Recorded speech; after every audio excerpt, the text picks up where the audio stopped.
Berkatilah jam selanjutnya, beri kekuatan kepada kami, sehingga kami boleh menjadi orang-orang yang taat kepada Tuhan. Dalam nama Tuhan Yesus kami berdoa. Amin. Saudara-saudara, di dalam ceramah kemarin sore dan kemarin malam, kita membicarakan dengan tema yang besar. Apa itu kebangunan? Kebangunan itu direncanakan oleh manusiakah? Atau kebangunan itu anugerah Tuhan yang mendadak? Tuhan berkata, kau rencana terlalu banyak, sehingga engkau capek sekali. Dan aku bekerja secara mendadak. Jadilah peristiwa itu.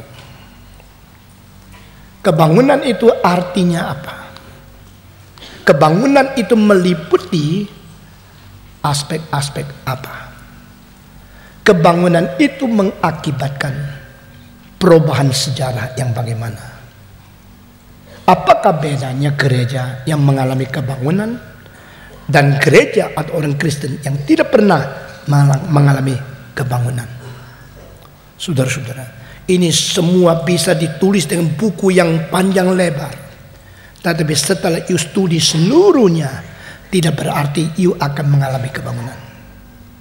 Karena unsur kedaulatan Allah, unsur kebutuhan zaman, unsur tujuan di dalam satu kebangunan yang dikaitkan dengan seluruh rencana sejarah di dalam penguasaan Tuhan Allah, itu jauh melampaui marifat dan segala daya pikir dan organisasi manusia. Our God is God of sovereignty. Dia Allah yang berdaulat.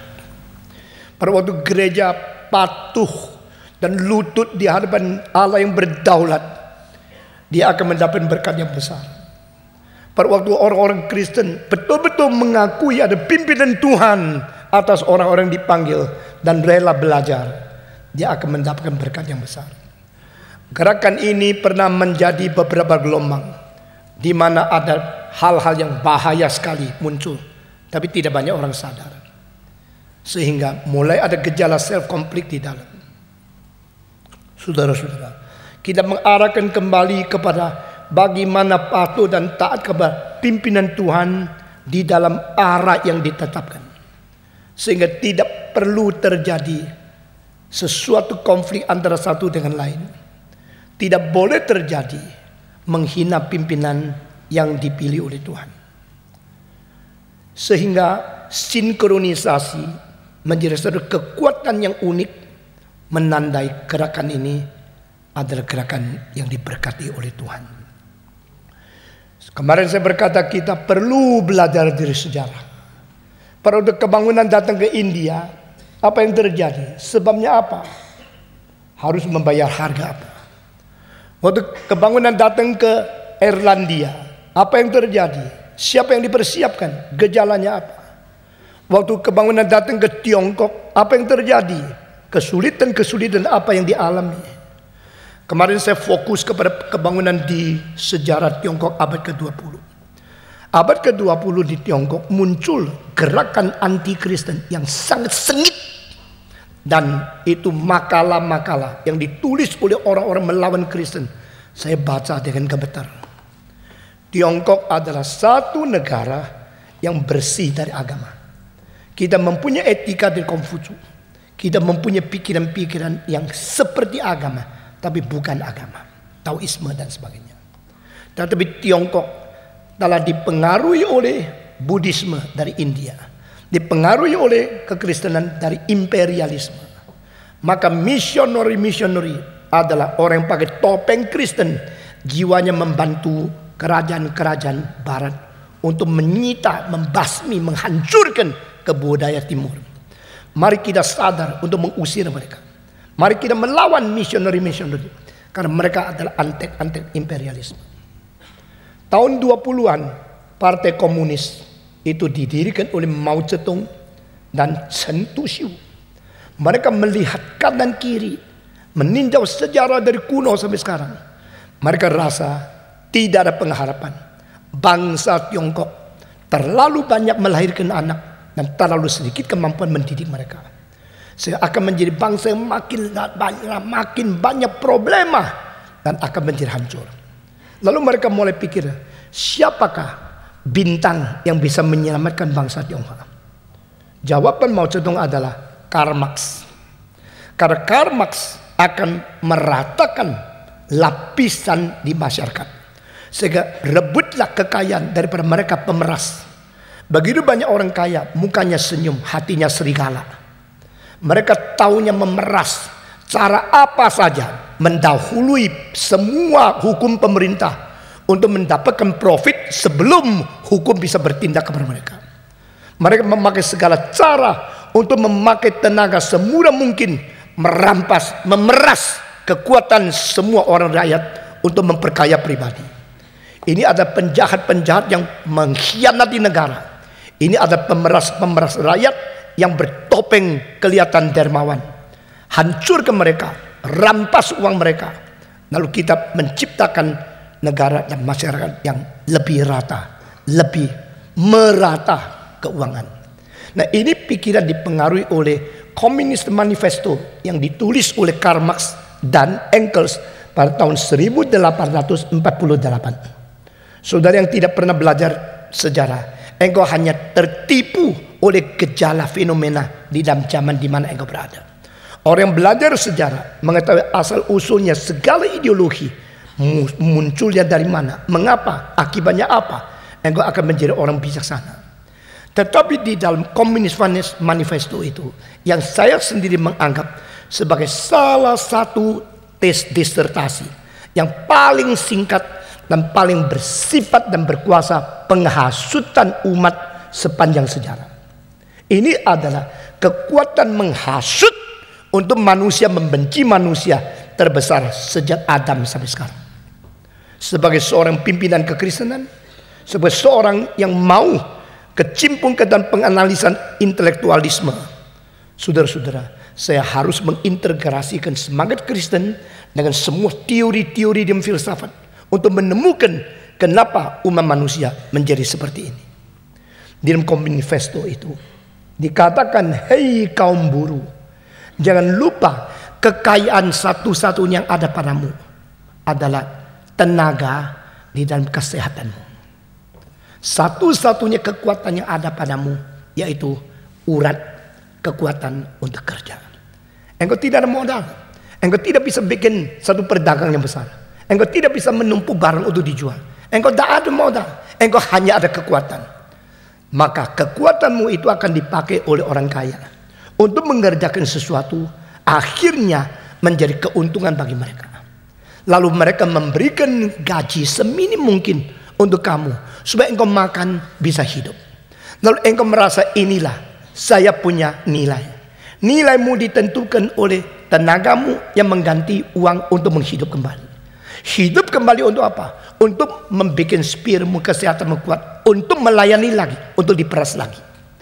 Maka kekuatan dana, aset yang adamu hanya kekuatan labor, kekuatan engkau menjadi kaum buruh. Dan itu bersambung terus untuk terus dieksploitasi oleh orang kaya. Itu sebab kalimat-kalimat terakhir dari Communist Manifesto mengatakan, kaum buruh seluruh dunia bangkit berdiri, bersatu melawan orang kaya. Dan engkau harus hancurkan rantai yang dipaksakan ada kamu. Kalau engkau gagal, gagalnya tidak ada kekurangan, kehilangan apa. Karena engkau memang tidak ada apa-apa di dunia. Engkau tidak ada aset, engkau tidak modal. Yang akan hilang cuma satu, yaitu rantai ikatan kepadamu. Engkau akan bebas. Nah, inilah satu tesis yang mempengaruhi seluruh dunia menjurus kepada komunisme.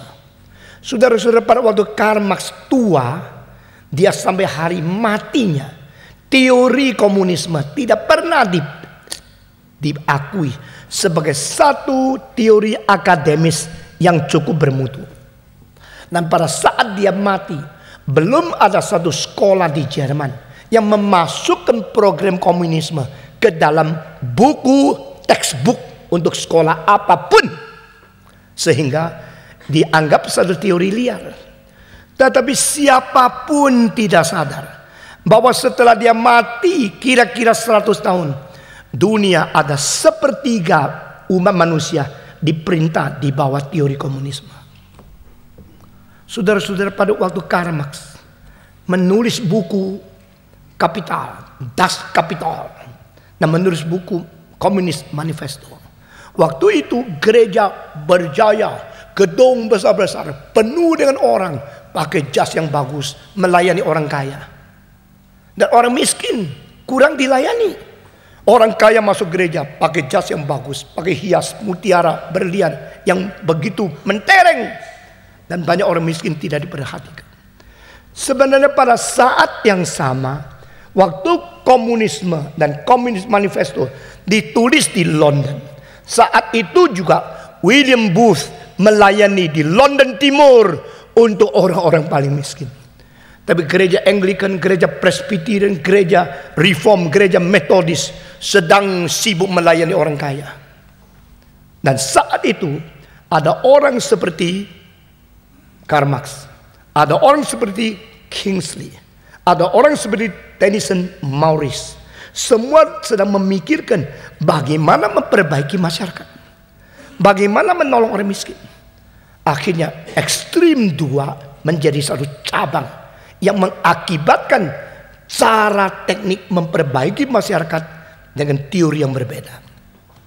Dan saat yang lambat sedikit lagi, muncul lagi seorang bernama Rauschenbusch yang berada di New York. Dia adalah pendeta satu gereja Congregational, dan dia itu duduk di kantornya yang kacanya itu menghadap kepada pelabuhan New York yang sibuk dengan semua kapal-kapal besar yang keluar masuk di pelabuhan New York. Dan dia melihat dari kaca itu pada waktu mempersiapkan khotbah, waktu membaca buku, melihat di piers, di tempat pelabuhan itu banyak orang yang kerja mati-matian karena mereka imigran yang ingin mengadu nasib, ingin mendapat hidup yang tentram, ingin merasakan apa kebebasan udara di Amerika. Tapi setelah sampai di Amerika, tidak ada rumah, tidak ada family, tidak ada pertolongan, tidak ada background uang. Maka mereka semua menjadi kaum buruh yang miskin dan kerjanya lebih 16 jam satu hari. Dan si Rauschenbusch, pendeta 7 keturunan, 7 generasi sudah menjadi pendeta dari Jerman. Melihat sambil membaca buku itu akademis, itu teori, sambil melihat fakta. Ini dunia, ini realita, ini masyarakat, ini real. Dia melihat pemburu, kaum buruh disiksa, dianiaya, kerja berat setengah mati. Dapat gaji hanya cukup beli roti untuk menyambung hari kedua, untuk disiksa lagi. Dan yang mengeksploitasi, yang menyiksa dia, orang-orang yang menjadi majikan dia adalah orang yang hidup enak-enak. Dan semua itu adalah orang-orang yang menjadi majelis, menjadi tua-tua di gereja. Lalu dia pikirkan, apakah ini Kristen? Kristen melayani orang-orang yang hebat. Di gereja kelihatan hebat-hebat. Di masyarakat tukang peras, tukang tipu. Kenapa banyak orang, lebih banyak 80% yang menjadi kaum buruh yang susah setengah mati? Apakah Kristen ini seperti ini? Lalu dia mulai memikirkan, what is the kingdom of God? Apa itu namanya kerajaan Allah? Apa itu namanya kerajaanmu datanglah? Lalu dia mulai memikirkan teologi dengan sesuatu pandangan yang berbeda dengan semua pandangan sepanjang sejarah. Kingdom of God is a kingdom of righteousness. Kingdom of God is kingdom of average. Kingdom of God is kingdom to bring hope to the poor. Kingdom of God is a kingdom to bring forth new hope and peace. Bukankah kekristenan permulaan menghadiri sejarah di tengah-tengah kerajaan Romawi, merajalela dan memperbudak semua bangsa yang kalah perang karena dijajah oleh mereka.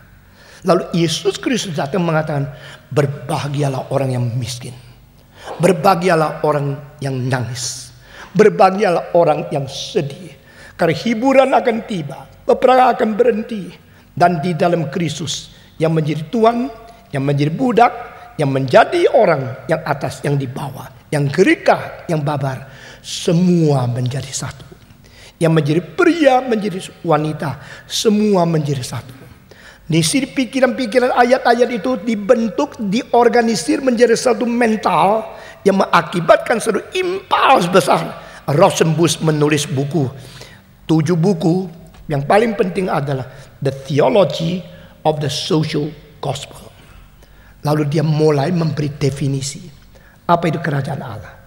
Lain dengan definisi di dalam sejarah teologi. Dia mulai memberikan definisi. Apa itu keadilan? Lain dengan konsep-konsep sistematik tradisional. Dia memberikan definisi mengenai perdamaian, mengenai keadilan, mengenai pengharapan, mengenai kerajaan Allah, mengenai bahkan dosa. 200 tahun sebelum dia tulis buku itu, sudah ditulis oleh seorang Jerman yang namanya Schleiermacher. Friedrich Schleiermacher mengatakan, daripada kita mengenal dosa sebagai perceraian manusia dengan Tuhan Allah, mari kita rubah menjadi perceraian antara manusia dengan manusia. When you separate yourself from society, you isolated yourself with other people, you are a sinner. Orang yang menyendiri, bercerai dengan manusia, tidak bergaul dengan manusia yang lain, dan menjadikan diri kelas yang lebih superior dan menghina yang lain, itu dosa. Yesus justru bukan orang berdosa, karena dia mengatakan anak manusia datang menjadi kawan bagi orang berdosa, menjadi kawan bagi pelacur, menjadi kawan bagi orang pemungut cukai. The relationship between man and man, that is righteousness. The isolation between man and man, that is sin. Saya bahkan mempunyai pikiran itu akhirnya menemukan satu teologi liberal yang akhirnya mempengaruhi Rosenbusch. Rosenbusch mempunyai tanggapan-tanggapan semua menuju ke sana. Nah, dia mengatakan dunia mau adil, mau rata, yaitu mari orang-orang kaya berani memberikan uang sebanyak mungkin menolong orang miskin. Itu caranya. Nah, di sini kita melihat Tennyson, Maurice, Kingsley, dan orang-orang seperti di Inggris, William Booth dan sebagainya. Mereka mau memperbaiki masyarakat. Caranya adalah dengan cinta kasih, memberi, berkorban, menyangkal diri untuk menolong orang miskin. Dan ini dilaksanakan oleh yang disebut Salvation Army, yang dipimpin oleh William Booth yang keluar dari Metodis. Saudara-saudara, Anglican keluar dari Katolik, Metodis keluar dari Anglican, William Booth keluar dari Metodis. Ini semua yang keluar dianggap bidat dan yang masih diinduk mempunyai superiority complex. Yang dikeluarkan menganggap pimpinan Tuhan, dan mereka menganggap yang sebelum mereka keluar induknya itu sudah menyeleweng. Terus sejarah berulang demikian.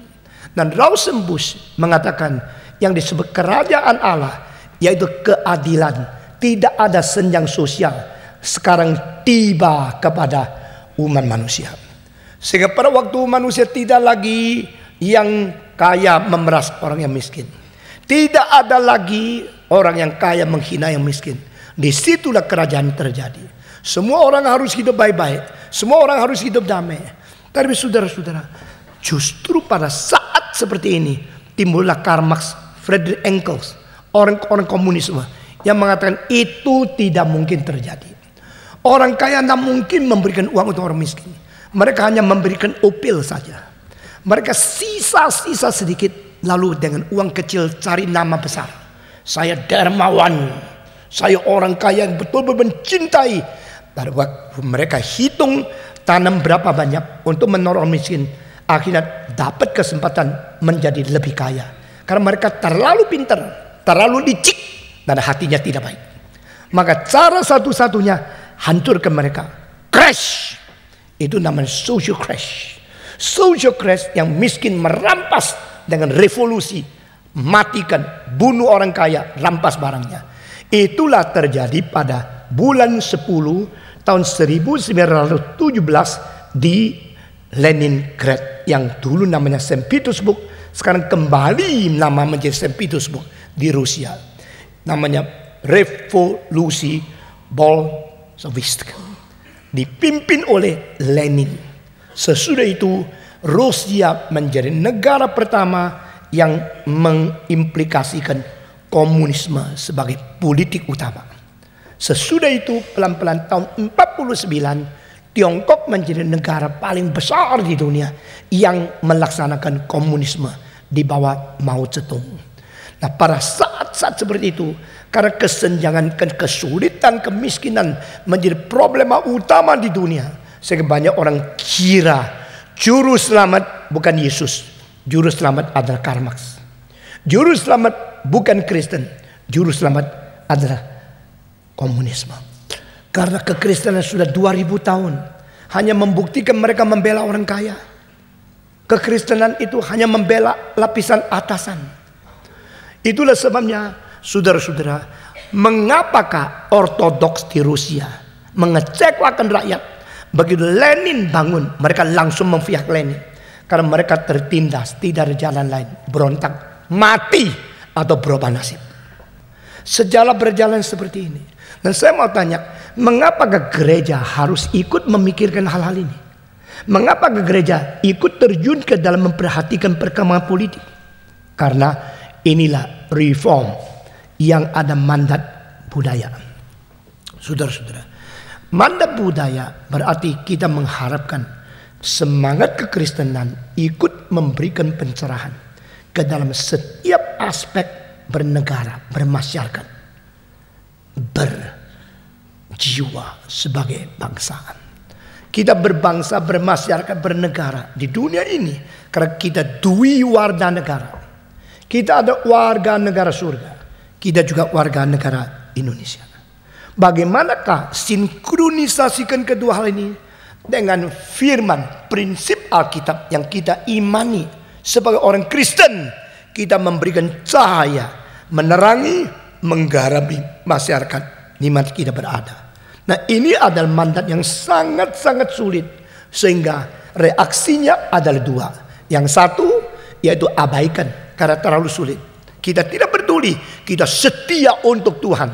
Tanda petik, tidak tahu apa-apa, cuma tahu Alkitab. Sayangnya taunya salah-salah.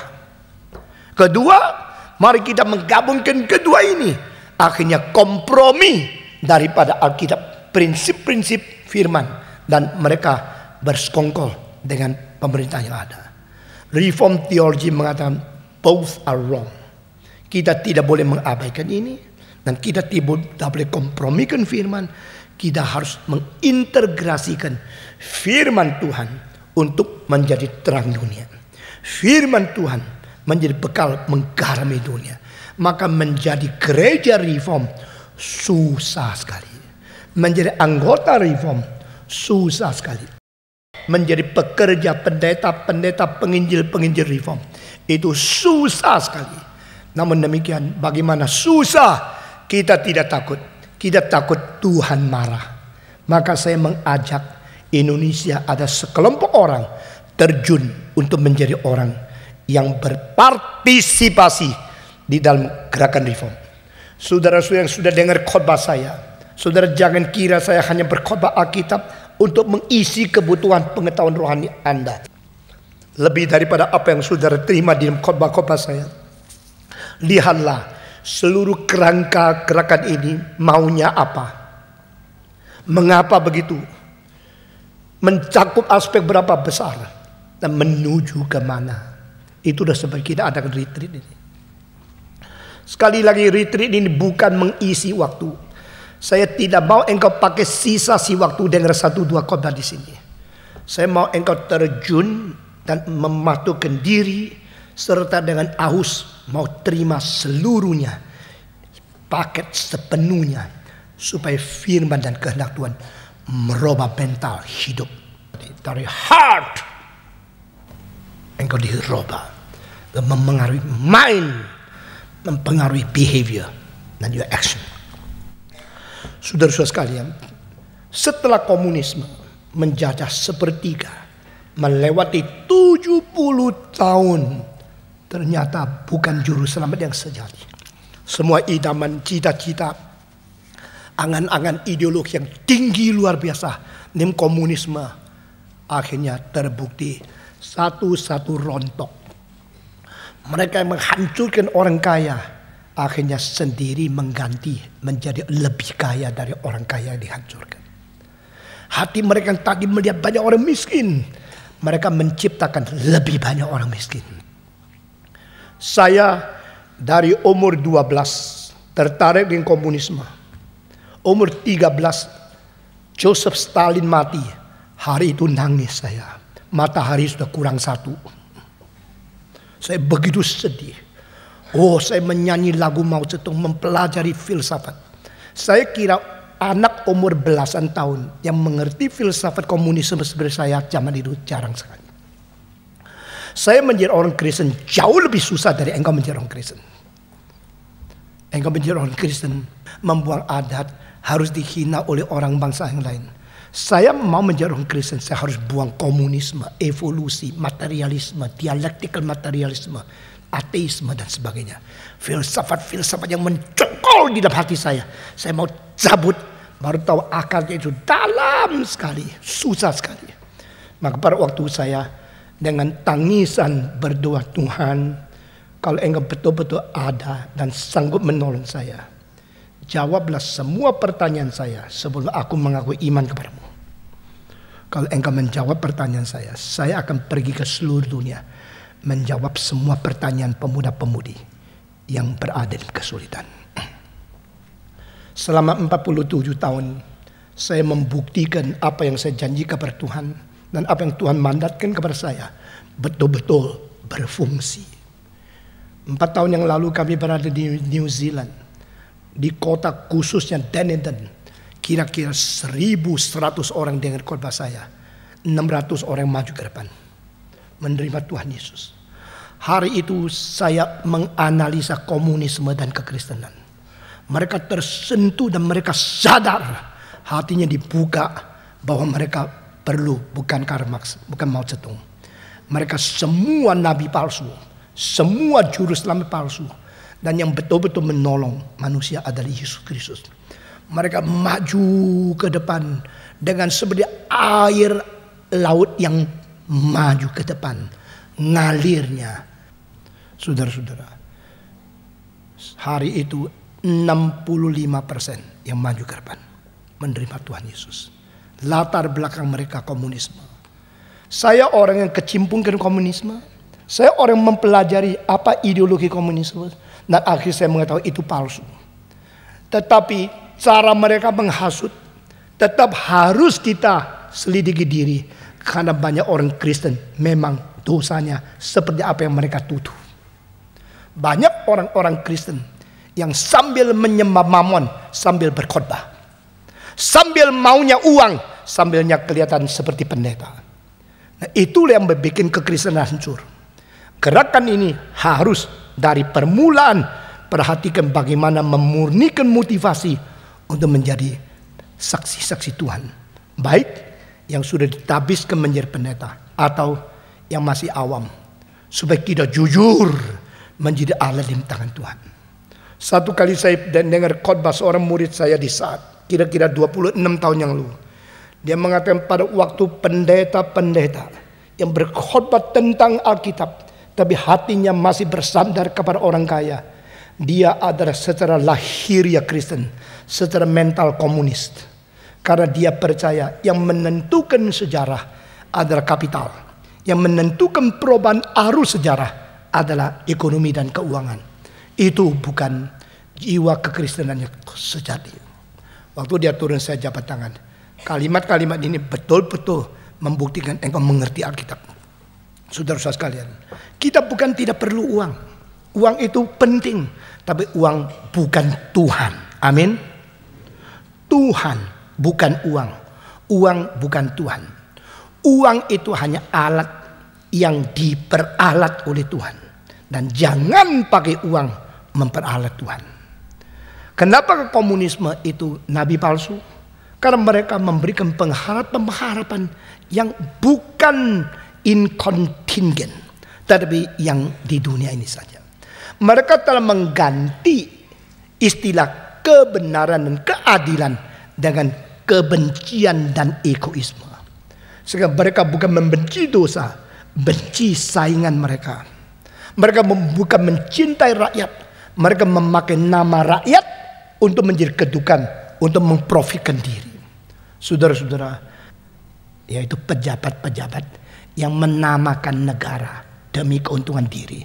Kalau demikian, Indonesia akan larut dan tunggu lagi mungkin 10-20 tahun baru bisa ada kemajuan. Kalau swasta memperkaya diri, saya akan tanya, pemerintah memperkaya siapa? Buktinya sejarah sampai tahun 83 seluruh negara yang maju sadar swastanisasi itu jalan keluarnya memperbaiki ekonomi. Nah, saudara yang tidak belajar politik, tidak belajar ekonomi, tidak tahu apa yang saya katakan. Tetapi Indonesia sampai hari ini belum sadar. Kita mesti banyak berdoa supaya rakyat tidak dipermainkan. Supaya yang menjadi pejabat pemerintah tidak ambil nama itu menjadi topeng untuk menipu rakyat. Karena seperti mereka mewakili negara. Padahal negara dirugikan oleh orang-orang semacam ini. Saudara-saudara sekalian, Rauschenbusch memberikan penawaran social gospel yang disebut keselamatan adalah seluruh masyarakat ditebus, keluar lolos dari kemiskinan. Itu yang keselamatan.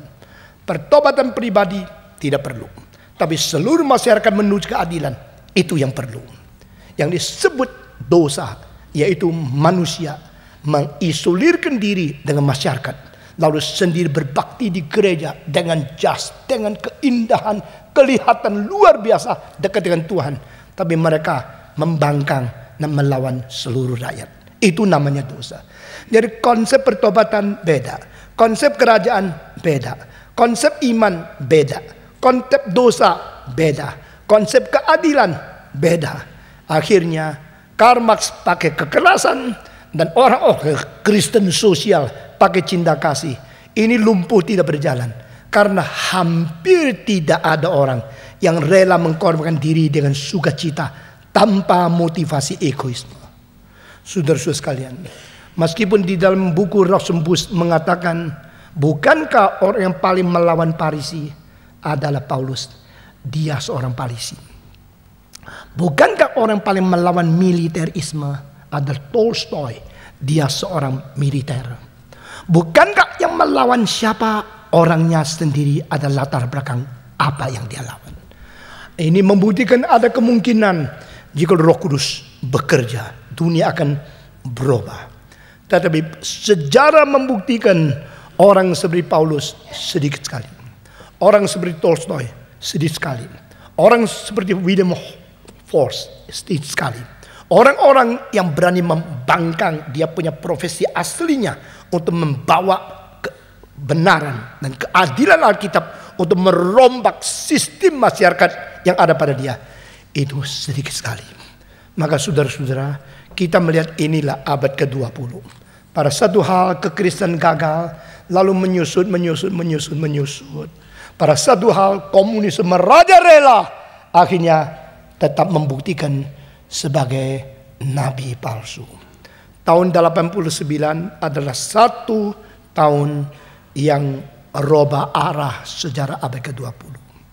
Waktu Gorbachev mengatakan tidak ada kekuatan lagi untuk mempertahankan 16 Uni Soviet yang dijadikan satu sebagai Uni Soviet, harus akhirnya hancur kembali. Saudara-saudara, ini mengingatkan kembali kepada 70 tahun yang lalu kalimat-kalimat yang dikatakan oleh Lenin. Saudara-saudara, Lenin mengatakan biar semua yang bukan Rusia ikut ke dalam Uni Soviet. Engkau yang Kazakhstan, engkau yang Litaunia, engkau yang Ionia, engkau yang daripada Armenia, engkau yang daripada negara-negara bukan Rusia, Belarus, Ukraina, mari kita gabung menjadi Uni Soviet. Engkau bangsa berbeda, bukan bangsa Rusia. Engkau kebudayaan berbeda, bukan kebudayaan ortodoks. Engkau agama berbeda, engkau berasal dari Islam. Tidak apa-apa, asal kita gabung menjadi satu Uni Soviet. Saudara-saudara, lalu kalimat di bawahnya, engkau akan diperlakukan secara rata dan adil. Tidak ada diskriminasi. Engkau akan diterima pajak sama dengan orang seperti Rusia. Engkau diberikan hak vote, hak memilih, dan hak sebagai citizen of Uni Soviet dengan sama rata. Mari kita bersatu. Tidak ada diskriminasi, tidak ada penindasan. Itu slogan begitu indah, mengakibatkan semua Soviet semua gabung di dalam kuasa daripada Uni Soviet di bawah pimpinan Moskow di dalam pemerintah Kremlin. Tahun 24 Lenin meninggal dunia. Tahun 25 Sun Yat-sen meninggal dunia. Lalu orang penerusnya ada dua yang berpotensi besar. Satu Joseph Stalin, satu lagi Trotsky. Saudara-saudara, waktu Joseph Stalin melihat Lenin mati, ambisi menjadi pemimpin itu begitu keras dan besar, sehingga Trotsky tahu dia tidak bisa lawan. Dia pasti akan dibunuh. Mulai perebutan kuasa mengakibatkan Trotsky melarikan diri. Tetapi sama seperti tahun 1630 berapa, raja di Tiongkok, Kaisar Yonglok, tidak memperbolehkan kaisar yang menjadi kepunaan yang diangkat oleh ayahnya melebihi daripada dia hidup di dunia. Dia kirim armada dengan 260 meter panjangnya kapal, jauh lebih besar dari kapal dari Nelson, jauh lebih besar dari kapal daripada Trafalgar Square. Trafalgar itu apa itu? World War yang berada di tengah-tengah peperangan Inggris dan armada yang terbesar waktu itu di Spanyol. Itu dikirim ke seluruh dunia untuk menemukan di mana kaisar yang melarikan diri untuk dibawa pulang di penggal kepala. Sama situasi, maka di situ Stalin memberikan perintah cari Trotsky di mana dan bunuh dia. Tidak boleh dia hidup di bawah kolong langit. Akhirnya orang komunisme dari Moskow menemukan si Trotsky berjalan di satu kota di Latin Amerika. Di tengah-tengah jalan ditembak sampai mati, supaya Stalin merajalela menjadi diktator. Stalin ada seorang Georgia. Dia bukan daripada Rusia, tapi dia membanggakan diri menjadi seorang anggota Uni Soviet. Dan dia memerintahkan semua harus bertindak untuk setia kepada Moskow. Dan kekuasaan pemerintahan daripada diktatorship Stalin mengakibatkan semua mulai timbul perlawanan kepada Moskow. Karena lain cara pemerintahan dibanding dengan cara Lenin yang sudah mati tahun 1924. Dari 1924 sampai 1953, pada waktu Stalin mati, itu berpuluh-puluh tahun itu Stalin berjasa menjadikan negara agrikultural menjadi negara bom atom, menjadi lebih dulu meluncurkan manusia ke angkasa, lebih teknologi tinggi daripada Amerika. Nah, ini yang dipuji oleh Ceausescu sebelum dia mati di Romania.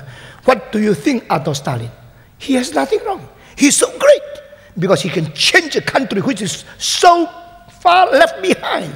The agricultural country become most advanced technologically and nuclear bomb country as the first rate country in the world.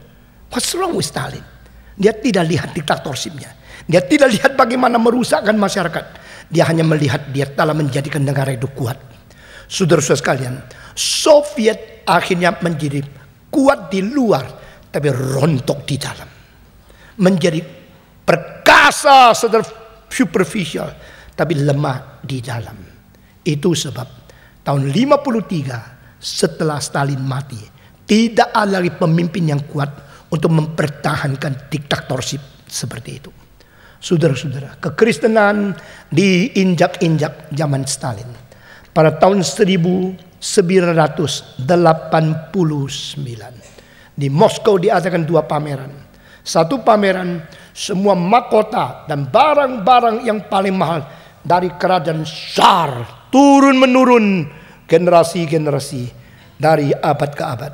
Dan satu lagi, semua relik Kristen yang 1000 tahun menjadi agama yang dipilih 1000 tahun yang lalu oleh Tsar menjadi agama ortodoks, agama negara dari Rusia. Pameran itu 2 sama-sama tahun berjalan. Akhirnya ternyata yang datang menonton mahkota-mahkota raja kosong pamerannya, tidak laku. Tapi yang mau melihat kekristenan itu berjejal-jejal, beratus-ratus ribu. Mereka mulai merindukan kekristenan. Saudara-saudara, saya sebenarnya tidak mau bicara banyak semua tentang ini. Tapi saya harus memberitahu kepadamu, what is Christianity? What is Christian obligation? Our duty, our contribution, our responsibility in every age. Di dalam setiap zaman, apakah tugas kita? Dan semua ini dipelajari, lalu kita mau tanya, mengapa gerakan reform Injil? Saudara, kalau mempelajari secara betul-betul mendetail, bukan hanya doktrin yang salah mengakibatkan Martin Luther harus mengadakan reformasi, itu saja. Itu adalah sesuatu burning point yang memuncakkan gerakan ini. Tapi sebelum itu, karena sistem Katolik yang beribu tahun, lebih 1000 tahun merajalela di Eropa, sudah mengakibatkan setiap aspek masyarakat digerogoti oleh ketidakadilan. Saudara-saudara, orang yang sudah miskin luar biasa diperas lagi. Ayo beri uang. Kalau engkau tidak beli uang, engkau tidak beli karcis untuk penebusan dosa, jiwamu akan masuk neraka yang dalam. Dan orang-orang tuamu yang sudah mati sekarang berada di neraka. Kecuali engkau kasih uang, setiap kali uangnya masuk, ting, jiwa bapamu tung naik sedikit. Engkau masukkan uang, ting, tung dia naik sedikit. Memberi lebih banyak, dia akan masuk surga. Itu ketakutan kalau orang mati tidak ada pengharapan, menjadi dorongan mereka memberi uang. Untuk apa? Demi membuat gedung Vatikan yang tinggi sekali, sampai lebih 360 feet dari permukaan tanah, dengan lapisan 2 dom yang besar, kurang sedikit daripada dom yang dibikin oleh Giotto, yang didesain Giotto di itu Firenze. Lalu mereka mengumpulkan uang di seluruh Eropa, kekayaan untuk itu. Saudara-saudara, dari ekonomi, dari masyarakat, dari pendidikan, dari kebudayaan, dari seni, dari arsitektur, dari perdagangan, dari pendidikan, dari semua lapisan daripada kebudayaan sudah mulai rontok. Kekristenan tidak mempunyai lagi spirit pertama. Iman kekristenan tidak punya lagi kesetiaan kepada firman. Pelayan-pelayan kekristenan berjubah yang bagus, berjiwa yang serong. Organisasi gereja kelihatan utuh, tapi spirit yang sungguh-sungguh murni untuk Injil sudah tidak ada. Bukan hanya doktrin saja. Dari gerakan reform kita selalu lihat dari doktrin saja. Tapi lihat daripada sosial, dilihat dari politik, dilihat dari ekonomi, dilihat dari perdagang, dilihat daripada segala lapisan kebudayaan. Semua bobrok. Dan saudara-saudara, kemarin saya berkata kepada saudara, Tuhan pakai 2 orang di dalam reformasi. Satu untuk merobohkan yang salah, satu untuk membangunkan yang benar. Siapa merobohkan yang salah? Martin Luther. Siapa membangunkan yang benar? Johannes Calvin. Ini reform. Saudara-saudara, Johannes Calvin mengadopsi beberapa prinsip yang paling besar dari Lutheran theology, khususnya dari Martin Luther, yang harus kita pertahankan hari ini. Pertama, yaitu sola scriptura. Only Bible. Saudara-saudara, jangan lihat filsafat lebih tinggi dari kitab suci. Jangan lihat psikologi lebih tinggi dari kitab suci. Jangan lihat pendidikan lebih tinggi dari teologi. Jangan lihat politik lebih tinggi dari teologi. Saudara-saudara, sudah biasa dari sejarah kita belajar, semua pimpinan politikus menganggap semua agama harus dibawa dia, taat kepada dia, termasuk komunisme sekarang.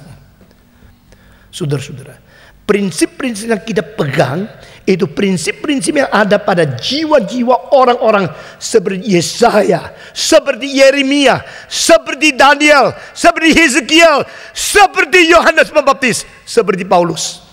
Saudara-saudara, Yesaya berkata, pada waktu tahun di mana Raja Uzia wafat, aku masuk ke bait Allah dan melihat Allah duduk di atas taktanya dan kemuliaannya penuhi seluruh bumi. That is Christian faith. Engkau menyembah siapa? Engkau melayani siapa? Engkau kelihatan menyembah Tuhan. Hatimu ekornya goyang-goyang untuk mencari kesenangan manusia. Engkau bukan reform. Engkau cuma anggota reform, bukan reform. Saudara-saudara sekalian,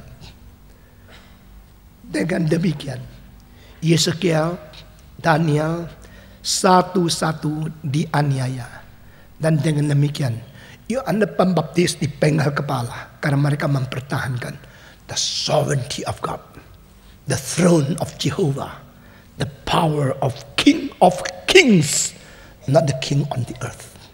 Ini reform. Hanya Alkitab, dan jangan dicampuri filsafat, jangan dicampuri, dan jangan mentafsirkan Alkitab melalui psikologi.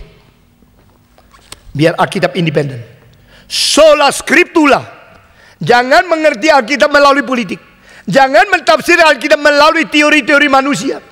Kalimat ini kalau engkau mengerti, engkau mulai mengerti orang-orang yang berkhotbah itu kira-kira metodenya apa. Saudara-saudara, saya berkata, reform kalau didirikan di Indonesia, dan saya sendiri harus terjun menjadi contoh mati-matian membuktikan saya jalankan semua prinsip itu. Sola scriptura. Only Bible, nothing else. Nothing can be the media. Nothing can be superior. Nothing can be used in order to be the bridge to come to understand and to surrender before the Bible. You directly come and kneel down before the Word of God. Sola scriptura. Kedua, prinsip reform adalah sola gratia. Yang disebut sola gratia berarti kita diselamatkan, kita semua berdasarkan anugerah tanpa 1% jasa manusia. Di dalam gereja jangan ada orang merasa kalau saya tidak ada engkau akan roboh. Kalau saya tidak ada, gereja ini akan tidak bisa berdiri karena saya berjasa.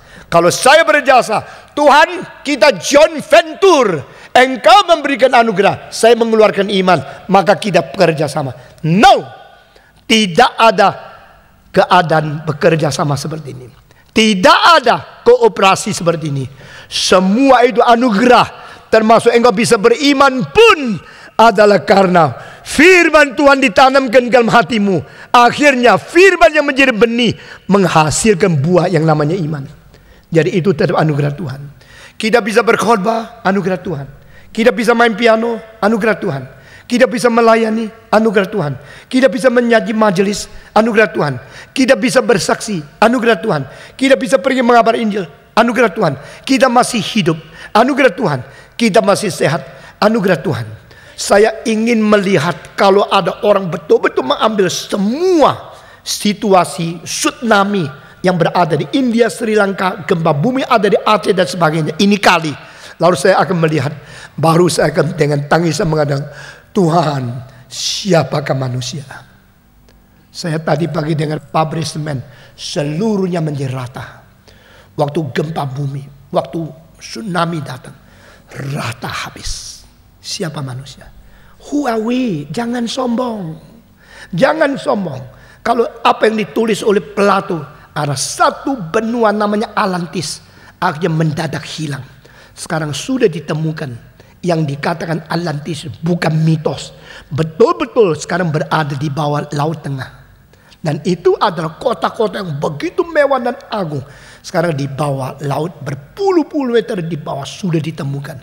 Betul-betul yang dikatakan Atlantis benar ada. Kalau Tuhan marah, 1 detik cukup, dunia ini hangus. Kalau Tuhan marah, 1 detik cukup, kerajaan ribuan tahun lenyap.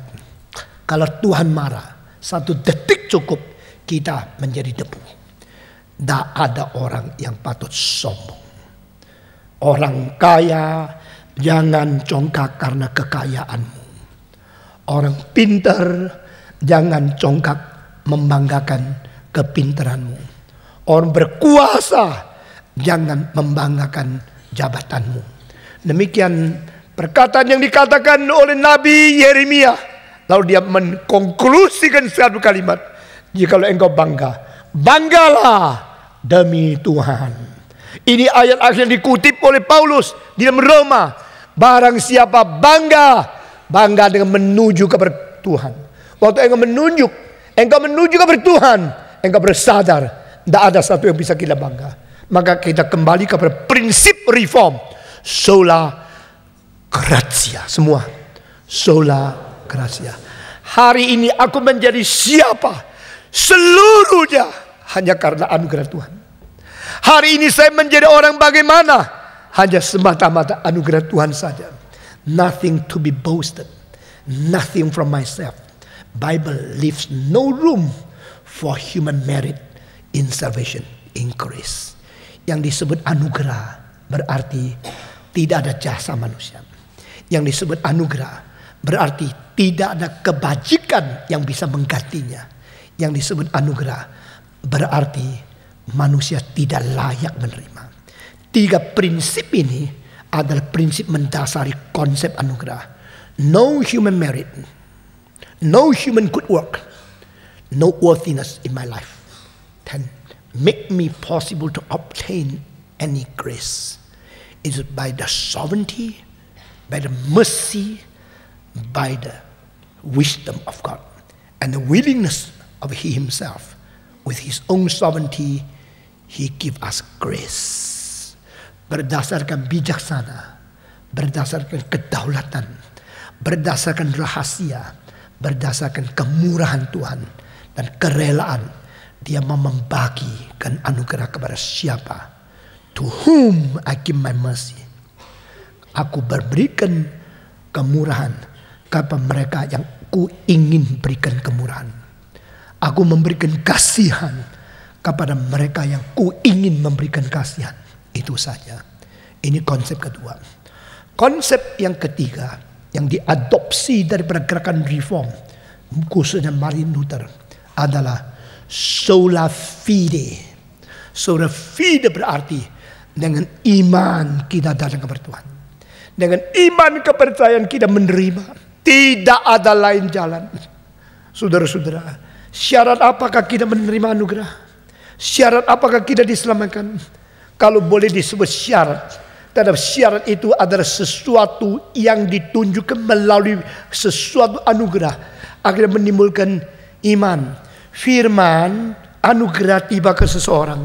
Lalu orang ini menerima firman dan anugerah dengan lembut hati. Akhirnya tumbuhlah iman. Itu yang menjadi, kalau boleh ditambah tanda petik, yang namanya syarat. No other qualification. No other way to please God except by faith. Sola fide, iman.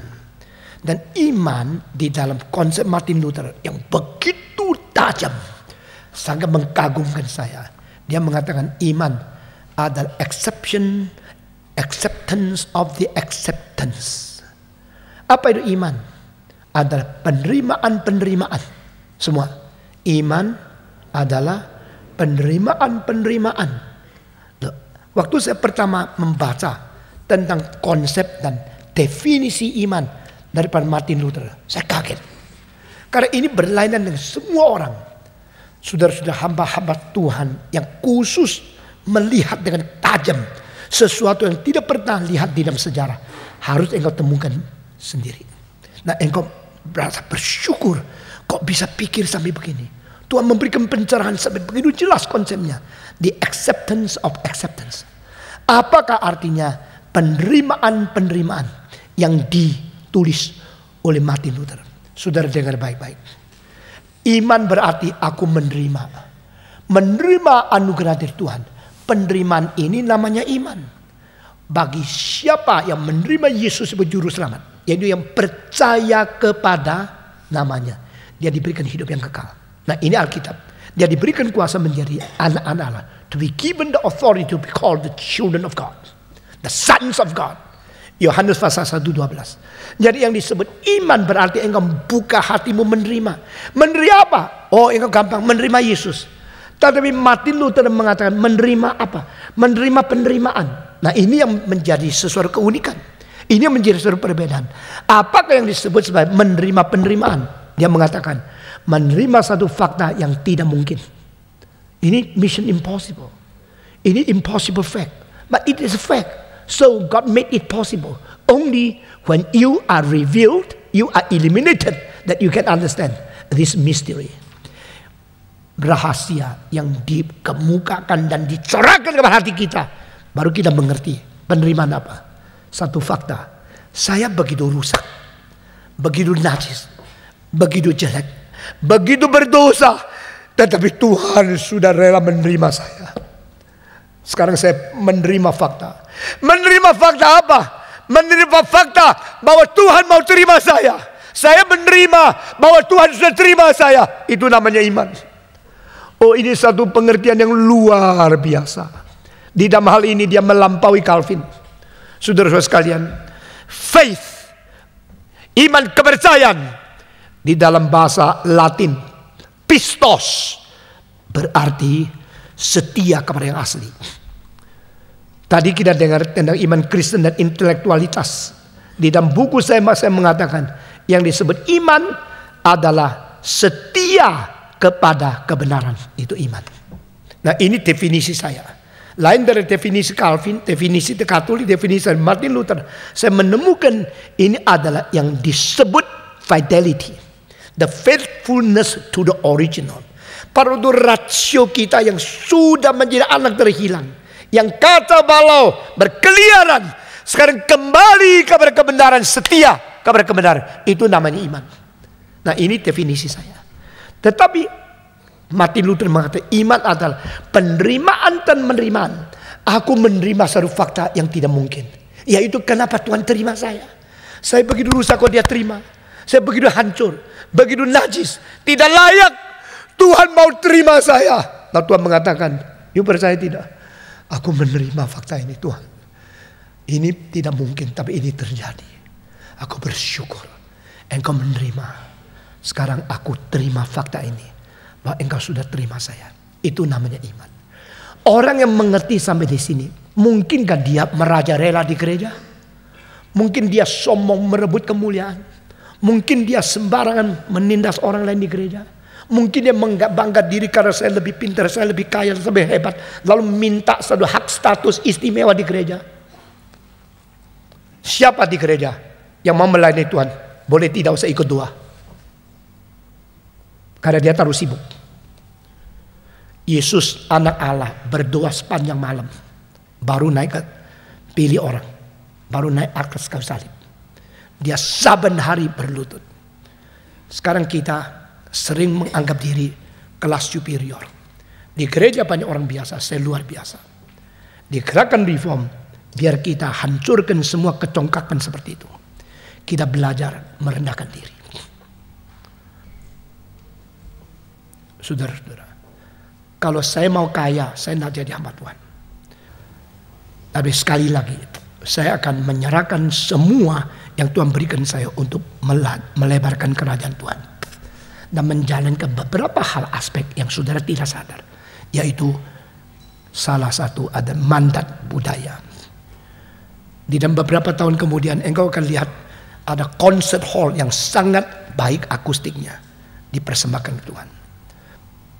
Ini bukan karena saya mau sombong. Karena saya berpuluh-puluh tahun kecimpung ke dalam hal ini. Dan saya memimpikan kemuliaan Tuhan tercapai. Bukan di luar, tapi di dalam kekristenan. Saya mempersiapkan diri untuk memperhatikan setiap hall yang saya lihat. Carnegie Hall, Metropolitan Opera House, Sydney Opera House, Severance Hall, Town Hall of Zurich, lalu Amsterdam Concertgebouw, Paris Opera. Saya perhatikan. Itu semua akan digabungkan menjadi satu kemuliaan untuk Tuhan. Karena kita hidup untuk Tuhan. Banyak orang mengatakan, aku hidup untuk Tuhan, aku hidup untuk Tuhan. Benarkah engkau hidup untuk Tuhan? Benarkah engkau sungguh-sungguh abdi kepada Tuhan? Di mana kelihatan? Saudara-saudara, Kalimat-kalimat mulut saya seperti sombong luar biasa. Tapi saya berkata kepada saudara, harus kita kembalikan yang terbaik untuk Tuhan. Kita semua itu hanya diberi anugerah saja. Saya mengharapkan uang saya berbagian di dalam membuat kebudayaan dilestarikan dan semua kristalisasi daripada seni dan semua bijaksana manusia dengan kemampuan kita yang sangat minim, kita bikin yang terbaik untuk Tuhan. Saudara-saudara, biar Tuhan bekerja. Gerakan ini adalah gerakan yang sangat mahal, tapi dengan uang yang sedikit, yang murah. Saya berani katakan, saya adalah manusia pakai uang paling sedikit, kerja paling banyak. Pakai waktu yang paling sedikit untuk bekerja sebanyak mungkin. Dengan kesehatan yang paling sedikit, kerja seberat mungkin. Dengan orang-orang sekitar saya yang paling sedikit untuk mempengaruhi sebanyak mungkin. Dengan kesempatan yang paling minim untuk mempengaruhi sebesar mungkin. Nah, ini namanya squeeze-isme. I squeeze myself, squeeze my time, squeeze my money, squeeze my health, squeeze my opportunity, squeeze my age, squeeze my power. 1 tahun ada lebih 10 kali waktu saya tidur di tempat tidur. Sampai malam jam 3 bangun. Masih pakai jas, masih pakai jasi. Karena terlalu capek. Tidak ada sempat ganti pakaian, sudah tidur. Kenapa? Squeeze. Dan saya mau menjadi contoh kepada semua orang Kristen. Jika engkau mendapat anugerah Tuhan begitu besar. What are you doing? Are you doing for yourself? Are you a greedy man? Only make profit by yourself? Atau you share yourself, deny yourself to glorify God, to be beneficial for others. Ini tantangan. Gerakan reform tidak boleh gagal. Gerakan reform harus terus berjuang. Karena kekristenan sudah dinyatakan tidak mungkin diwakili oleh orang liberal yang menjual iman. Tidak mungkin diwakili oleh orang Pentekost karismatik yang menginjak-injak doktrin. Tidak mungkin diwakili orang Injili yang tidak mengerti mandat kebudayaan. Pengharapan kekristenan hari depan, khususnya Indonesia, tergantung gerakan ini. Saya sebagai pendiri gerakan Reform Injili, saya tidak boleh memperhatikan untuk rugi pribadi, lalu membiarkan hancur gerakan ini. Sampai detik terakhir hembusan, napas terakhir, saya harus mempertahankan kesucian, kemurnian, keutuhan, integrasi, dan kesehatian, sinkronisasi gerakan ini. Yang tidak setuju, silakan out. Tidak ada jalan lain. Mari kita diam 5 tahun ini betul-betul menggarap sampai ada bala tentara untuk berjuang bagi gerakan yang mulia ini dipersembahkan di dalam sejarah Indonesia, sehingga menjadi pelita, menjadi lampu menyinari dari presiden sampai pengemis bahwa Kristus adalah terang dunia. Terakhir, soli Deo gloria, sola scriptura, sola gratia, sola fide, dan terakhir soli Deo gloria, memuliakan nama Tuhan. Bukan memuliakan orang politik, bukan memuliakan orang kaya, bukan memuliakan orang pintar, memuliakan yang menciptakan kekayaan, yang memberikan kepintaran, yang menguasai segala raja, the King of Kings, the Lord of Lords, Jesus Christ, yang pernah dihina, diejek, dilahirkan di palungan, dipaku, diperlakukan tidak adil, dikutuk, dimatikan, ditusuk kedua tangan kaki, yang disiksa, menderita sengsara paling dalam, paling kejam di atas kayu salib. Dialah yang patut dimuliakan. Oleh siapa? Oleh engkau dan oleh saya. Kita akan hidup hanya untuk memuliakan Tuhan. Amin. Biarlah semua seruan dari sedalam-dalam hati saya masuk ke dalam pikiran jiwamu, masuk ke dalam hati sanubarimu. Anggaplah ini teriakan berasal daripada orang yang digerakkan Tuhan sebagai pimpinan Roh Kudus untuk retreat ini dan retreat selanjutnya. Saya tidak jamin 5 tahun ini saya bisa mengikut sampai selesai. 5 tahun lagi saya umur 69, hampir umur 70. Mungkin sewaktu-waktu karena jantung kumat saya mati di dalam beberapa tahun ini.